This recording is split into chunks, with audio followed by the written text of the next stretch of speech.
Hey neighbor, welcome back to my channel where I talk about all things passion, purpose, and creativity. So without much further ado, let's get to the to-do.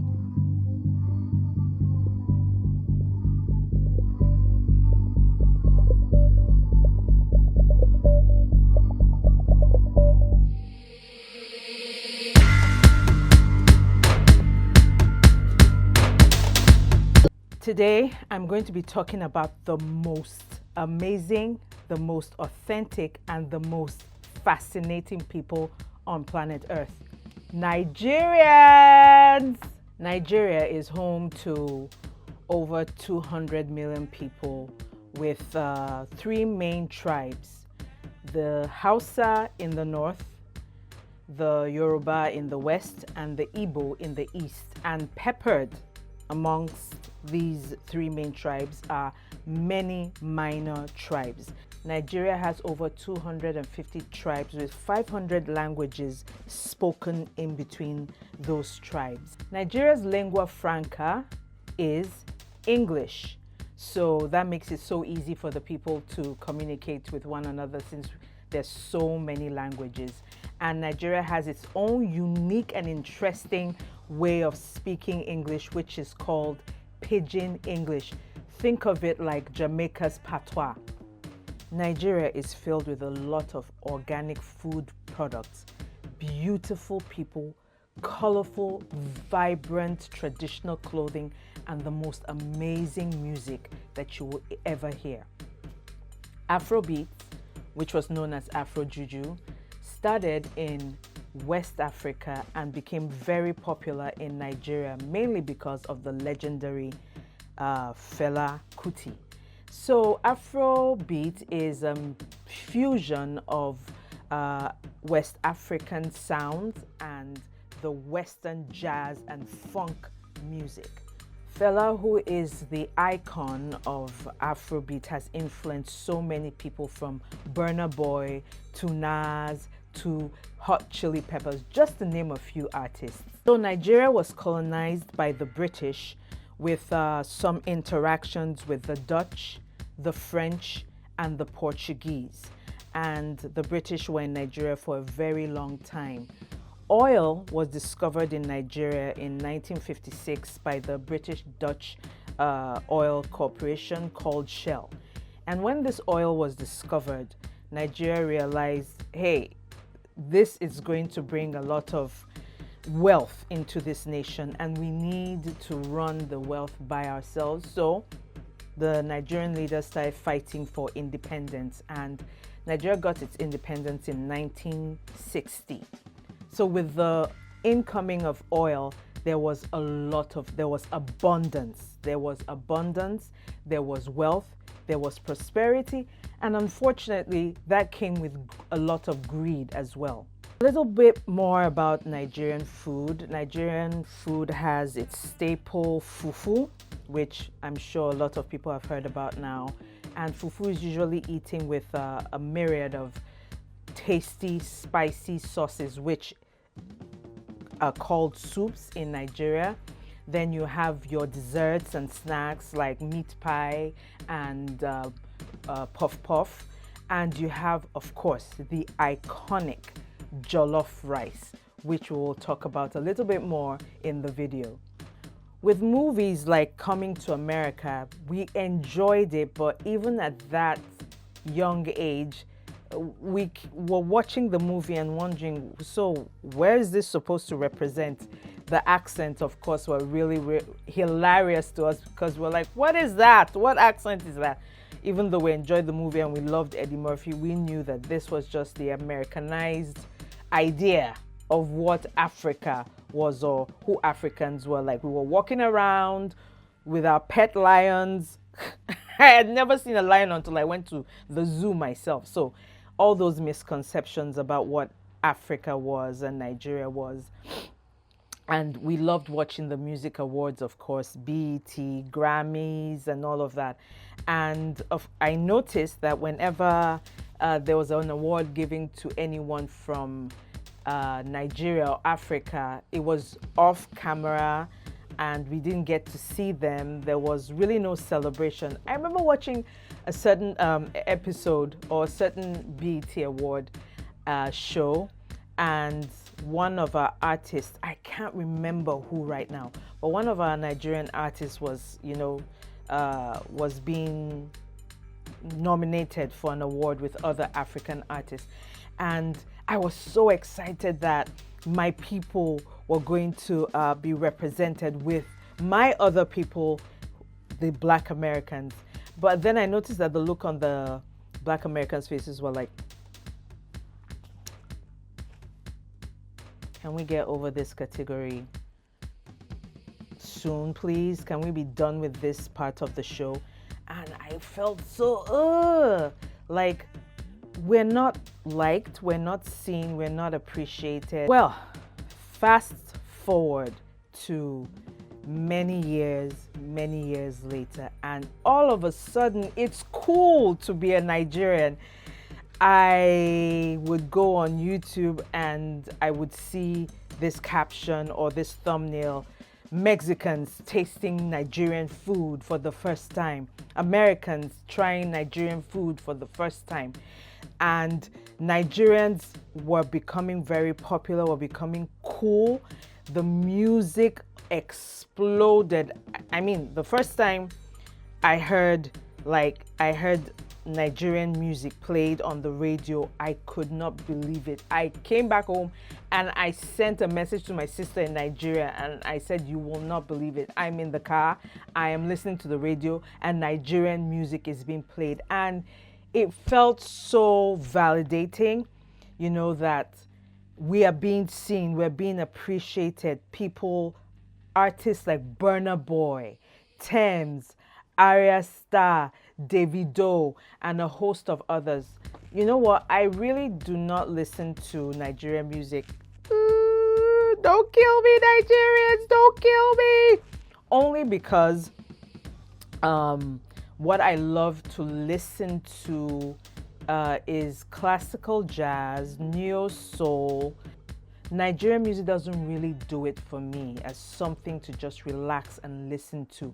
But you know what? My people are winning, and I'm like, win on. I am celebrating you. I don't care who it is, as long as they're being celebrated and they're getting their flowers. I'm like, let's go, people. We are doing it finally.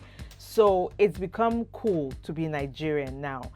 And I am very, very proud of that. And when you see people like Yvonne Orji, Damson Idris, and other Nigerians who are coming up in the entertainment, acting world, it just fills my heart with joy, because it's been a long time coming.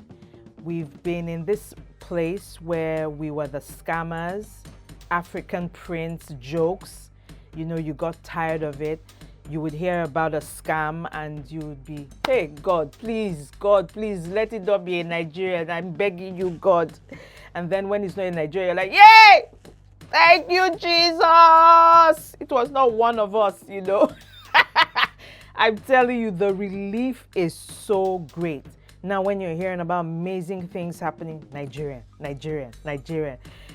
America is filled with so many Nigerians who are doing the thing, prosperous, successful doctors, athletes, all kinds of people doing their thing and raising the flag high and being proud to be a Nigerian. So it's our time in the sun, it's our time in the limelight, and I am here for it.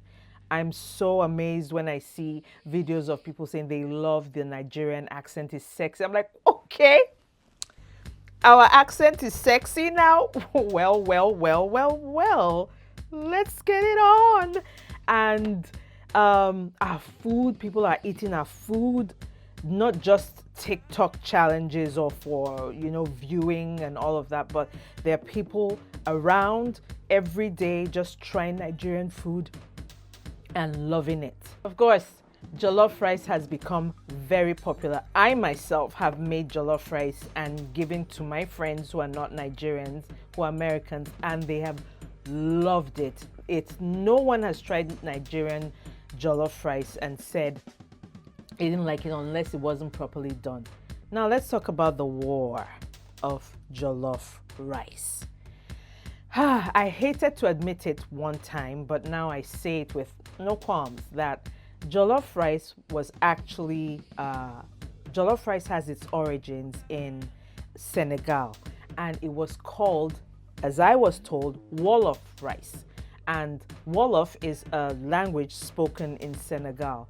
So Senegal started it, and then Ghana, Liberia, Nigeria, we all adopted it and turned it into our own. And there's been this war between Ghana and Nigeria, who has the best jollof rice. I've tasted Ghanaian jollof rice, and I've eaten Nigerian jollof rice all my life, of course. Honestly, I'm speaking without bias. I prefer Nigerian jollof rice. Now, maybe I need to eat more of other Ghanaian rice, but I think Nigerian rice is the best.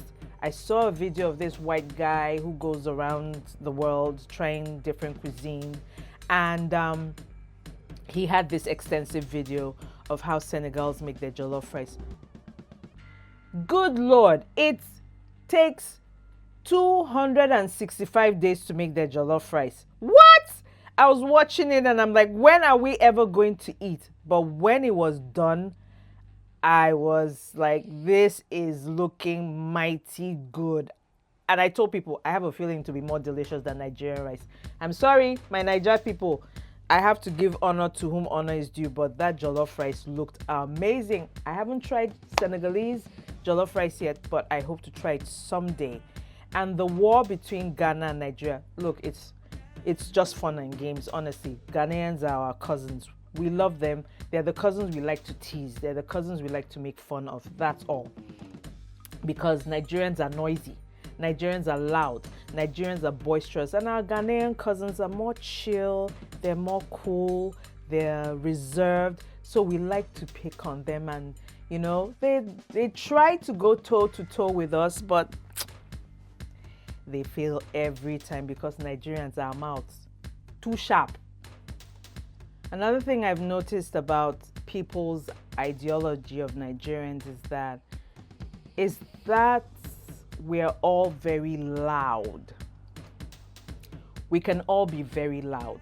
But the thing is that many people have been exposed to the Yoruba and the Igbo tribes of Nigeria because they are the ones who, apart from being two of the major tribes in Nigeria, they're the ones who really travel a lot out of the country, especially the Yoruba. And the Yoruba culture has gone, it's far-reaching, way back from the times of the slave trade, you know.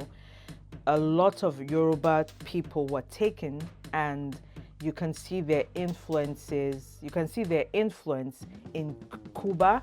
You can see their influence in Brazil. So that is why the Yoruba culture is so prevalent. I come from a minor tribe in northern Nigeria, and my tribe is Baju, and we speak Ju. Even some Nigerians have never heard of my tribe because there's this misconception that everybody in the north is Hausa. I speak Hausa because that is the main language spoken in the north, but I have my own tribe and we speak Ju. And because Yoruba people are naturally very loud, they're very boisterous, people think all Nigerians are that way. No, we're not. Especially people from the north. We're very calm. We're very reserved. Very, very reserved. We're more conservative than Nigerians from the south. So if you meet a Nigerian who is a bit too chill and not too noisy and more quiet, they're most likely from the north. Another thing I saw on YouTube was people talking about how poetic Nigerians are with their insults. And they were wondering, why are Nigerians so poetic? Why do you have to be so flowery with your words, with insults? Listen, it comes back to our culture. in almost every Nigerian tribe, people don't speak casually. Our ways of expression have to be poetic because we don't believe in just saying it as it is. It's disrespectful in a way. It's not honoring the process of what you're talking about. Let me give you an example. When a man wants to marry some lady and he has come to her parents, her relatives, to ask for her hand in marriage, he will come with his own people. And they won't just say, oh, I saw your daughter, she's fine, and I want to marry her. No, they would say things like, we noticed your garden, and in that garden there's a beautiful flower, and we have come to ask your permission to pluck that flower and take it to our home. Nobody has to interpret that for you. Every Nigerian knows that someone's hand is being asked for in marriage. So it's a very, Nigerian languages are very poetic in the way we express ourselves, you know. We don't say, now, traditionally, we wouldn't say, how are you? You know, it would be, my brother, my sister, how are things faring with you? And you know what? This isn't something that was like just with Nigerian culture.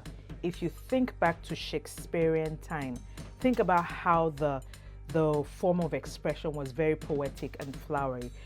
You didn't say things like someone was stupid. You would express yourself like, he hath the mind, or let me see. You would say something like, that young man doth have the mind of a donkey, or something like that, you know. I mean, yeah. Words were very flowery. Words were very deep and nuanced. So you can see that even in the Western world, ways of expression were very deep. And somehow Nigerians, we haven't lost that. We have taken it from our different languages and we've brought it into the English language. So instead of saying you're stupid, like an example I saw, someone said that her mother or her dad or said to them, wisdom is chasing you, but you are faster than it. You're stupid, basically. And that's how Nigerians speak. And maybe you're speaking with your parent or an elder and you're trying to be like, oh, I know it all. I know it better than you. An elder will say to you, what an elder can see sitting down, a young man cannot see even if they climb to the toppest, even if they climb to the highest part of the tree. Basically saying, you're young, you haven't lived, you haven't gone through life. I have gone through life. I know so much because of what I've gone through. So listen to me because I have experienced life. I remember once my 8-year-old came to me and he was asking where he should keep his books. And the Nigerian came out of me. I looked at him and said, come and put it in my eye. The poor boy looked at me, put it in your eye? And I just started laughing because the poor kid didn't understand what I was trying to say. Now, if he had grown up in Nigeria, trust me, he would get it like that. My kids are very exposed to Nigerian things. They love Nigerian food because that's what we eat mostly in our home. They hear the Nigerian speech and Nigerian talk. So it amuses them a lot, the way we express ourselves. And I've overheard them trying to speak with the Nigerian accent. Horrendous! It's terrible. I need to send those children back to Nigeria because the accent, they sound like the American trying to do the generic African accent. It is ridiculous. What more can I say about Nigerians? Nigerians are very warm. They're extremely hospitable. It's in our culture. Treating neighbors, strangers, visitors very well is seen as a mark of being cultured. You don't treat a stranger badly. It's seen as a sin. It's seen as wrong. So Nigerians are warm. They open their homes, their hearts, their everything to strangers. You will never come to Nigeria and feel othered. If you're othered, trust me, it's in a positive way. You are othered as people see you as different and they are in awe of you. They want to get to know more about you. They want to understand why you are the way you are. You're not othered because you're seen as inferior or less than. You're othered because we see you as different and we honor and love your different. Nigerians, like I said, are loud. We laugh loud. We are boisterous. We will be having a conversation and you will think we're fighting. No, we're just expressing ourselves. We are musical to the core. We love to dance. And I'm sure many people have seen the dances that Nigerians do on TikTok and other social media platforms. Nigeria is a country that is filled with so many opportunities. And if only our leaders would get it right and stop being greedy and taking everything for themselves, Nigeria would be one of the most amazing countries to live. Nigerians come to other countries and they flourish and they soar high and they go way ahead of others. And people wonder why. I'll tell you why. If you live in a country that stifles you and doesn't give you wings to fly and you're still soldiering on and making it, imagine coming to a place where everything is in place. You are encouraged to dream. You are encouraged to become whatever you want to be. I remember watching, I think it was E! Network many years ago, and they were interviewing this guy and he was saying he was the optical stylist to the stars. I laughed so hard. Optical stylist to the stars. And I said to myself, just come to Nigeria, you will starve. Optical stylist to who? You know, so imagine having all these things within us. We have so much. We are very intelligent. We're very smart. We're go-getters, hard-working to the core. And then you come to a country that allows all these things to grow and flourish. That's why Nigerians were always ahead. So if you don't have a Nigerian friend, make sure you get yourself a Nigerian friend because we are the best. We are the best. We will cook for you. What do you want? Fufu? You want jollof rice? You want white rice with oxtail stew? You want grilled fish with chips? That's what we call fries. You will enjoy all of that. Our food is mega spicy, but you will love it as you're weeping and your tongue is on fire. Your soul will be nourished and your heart will be filled.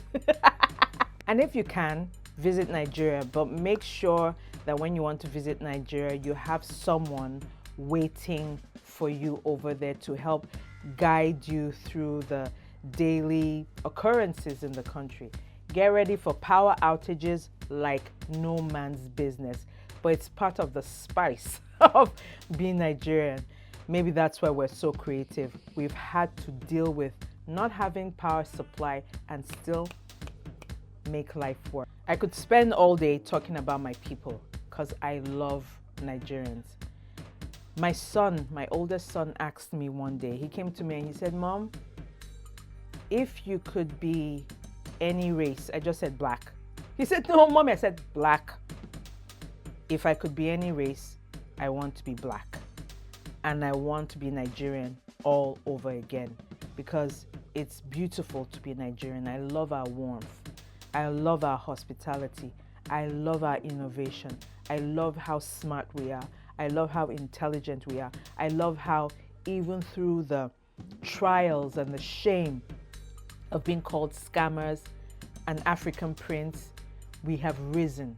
We have stood the test of time, and we have finally come to a place where people in the world think we're all right. So I would love to be a Nigerian all over again.